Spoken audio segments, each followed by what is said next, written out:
Greetings, one and all. I am Natural Mystic, and I created a group called Bouncing Back.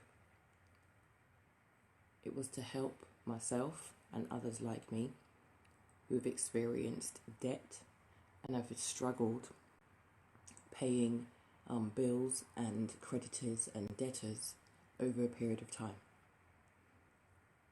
It's 2020 and we've faced some very unusual circumstances this year. A lot of us have had to look at what we spend our money on, how we spend our money, and why we spend our money. I've realised that you can change a lot of things in 90 days. They don't just become habits, they become lifestyle choices. And those choices can make a significant difference as to how you feel about your life, how you live your life, and being able to encourage and enhance our lives through living healthier and perhaps sometimes on a budget. So for the next few episodes, I'll be discussing the ways in which that I have reduced my outgoings, albeit on a tight income. So this isn't just for single people, this is for people with families and children who are looking to make a change by keeping that small change in their purse, because we prefer the type of money that rustles, appreciates, rather than depreciates. So please stay tuned for the next few moments, and I hope that the information that I give is useful, helpful, and lets you know that you're not alone.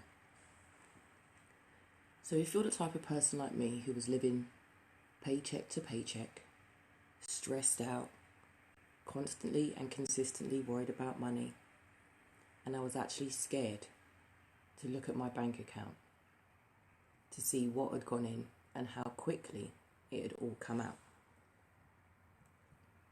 So that's how I was and am and have been, and I'm what I would say is a recovering bankruptcy. So if you're drowning in debt and can't seem to get ahead, no matter what you try to do, maybe a few things that I suggest along the way will be able to help. Now, I struggled with money and finances for a really long time. I had my first job when I was 9 years old, and that 3-letter word, J-O-B, if I'd have learned what it meant a long time ago, I would have looked at things a lot different. I use that word J-O-B, job, as just over broke, and I'm sure a lot of you do. I came from a family who wasn't comfortable in regards to finances or money, and we technically lived not paycheck to paycheck, but sometimes day to day, week to week.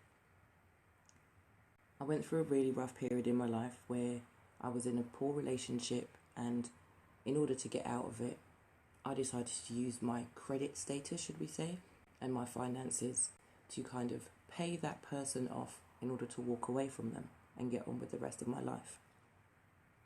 I was left with, when I finally totted up all the figures, it was close to £100,000 in debt, or what I owed to creditors in various ways. So that was either cars financed, mobile phones, mortgage payments, credit card payments, not to mention the deals he'd done in the background that had gone wrong, but people had still wanted their money.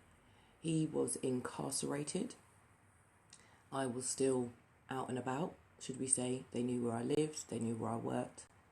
So, they wanted their money, and by hook or by crook, I worked all the hours God sends and done some really terrible things, let's just say, to get rid of these people in regards to paying them off and being able to walk away from that sort of lifestyle that I never wanted to be part of. I'd also have walked away with a significant amount of student loan debt. I didn't get my degree because of everything that was going on at the time, and the money that I get, should I say that I got for my studies, was spent on said individual to keep them happy, because they assumed that my money, regardless of what it was for, was his money. I was an absolute mess. I declared bankruptcy in January of 2010, and it was the worst decision that I'd ever made. But I didn't see a different way out of it, and I wish I had really spoken to somebody who knew how to help me 10 years ago, rather than doing what it is that I've been doing and not feeling like I've made much headway. So what I actually did was learn to actually downsize, look at what I was using on a day-to-day basis in regards to the space in my home, how often I was using my car, how often I was shopping, what subscriptions I had, and I really started to cut back and cut out the unnecessary expenses. So I creating meal plans where I would buy, a small amount of groceries each week, but that just didn't feel comfortable. I'm a bit spontaneous. I tend to eat what I want to eat, at the time, and so it wasn't in my best interest to buy, a whole sack of potatoes, thinking I was going to eat mash all week, or roasties, or chips, and all the other things that you can do with potatoes, or buy loads of eggs because you can do things. Do you know what I mean? So I had to become a lot more logical and pragmatic in regards to how I was spending my money and what it is I was doing. So what I realised is that I actually needed to learn how to budget differently, like I said. So what I'll try and do is help you master the basic skills that will support your ability to follow a budget. You need an easy routine, should I say, sorry. The dishes get done every day. You have a wash every day, for example. You need a foolproof plan that gives you a backup plan when things don't go like the way they were supposed to. Because in this life, that totally happens. We don't all have rainy day money. And if you live in the UK, you might know that there are quite a few rainy days. A routine to prep simple food ahead of time. So it doesn't mean you're eating the same things every day, but there may be a way in which you can cook things and freeze them and portion them, so you can pick and choose and have options, if that makes sense. A meal plan takes into account your insanely busy schedule. So that's where I struggled. Didn't have a consistent time to eat, working various shifts, days, nights, evenings, not knowing where I was coming and going a lot of the time. Yeah, a lot going out, but not a lot coming in, that sort of thing. And a budget that you can actually follow, that tells you when to break it, or gives you the option to break it, because we know that sometimes being regimented and having very strict routines, that doesn't feel very nice all the time, and you feel like you need that treat, and sometimes that treat is where the budget goes out the window and you feel like you deserve those pair of shoes, or you deserve that dress or that handbag. Yeah, we'll get into that sort of stuff. Let's talk about healthy spending habits rather than the spontaneous, what makes you feel good in the moment spending. So what we need to do is master the foundation, or you'll end up right back where we started, in the bankruptcy court. So I'm going to try and figure out how to create a budget tool. I'm going to try and help you figure out how to live within that budget. I'm going to try and help you figure out how you feel when you go over that budget. And I want to be in a position for myself and to help you where the routine doesn't feel like a routine. Like I said, it becomes effortless. It's a lifestyle. Learn what to let go of. Learn where to focus your attention. Learn how to do that stuff now, as in making more time to focus on that stuff. So therefore, it gives you room to run towards your financial goals.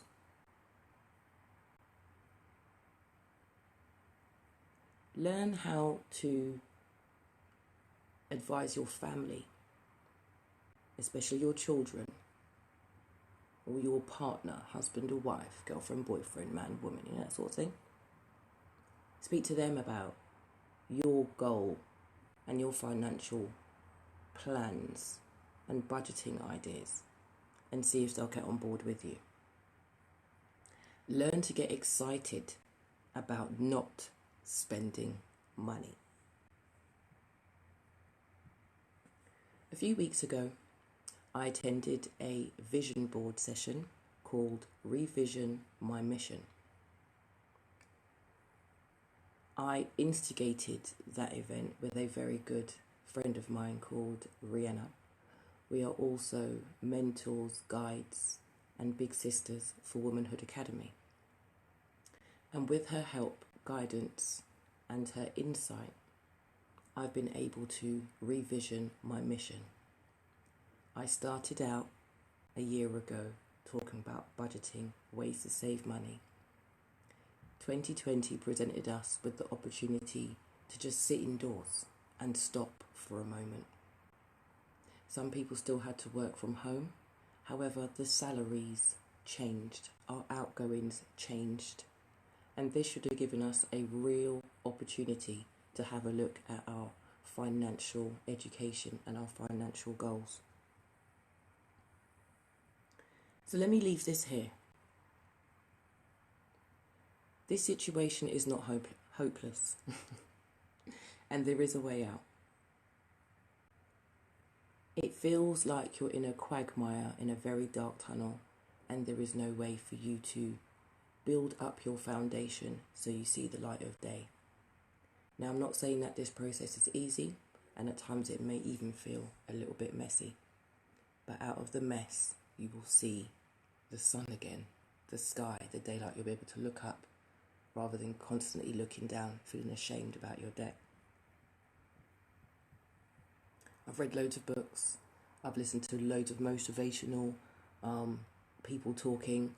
I've studied, I've written, I've got spreadsheets, and I will teach you all and support you all on how to create, get through, and monitor your spending and your habits. So, tune in for next Sunday's edition, because I really hope you are all ready to put your mind to work, to put your budgeting skills to work, and not working for somebody else all the time, that 40 hours for 40 years to potentially get back 40% of your lifetime salary. Now, know your worth. Learning that what you earn is not how the world looks at you and judges you. Knowing that the labels and the brands you wear don't make you a better person. We don't look at you as higher acclaimed or higher esteemed because you wear logos, labels, and brands. Deep down inside, we're going to find out if those things really make you happy or create more happiness in your world.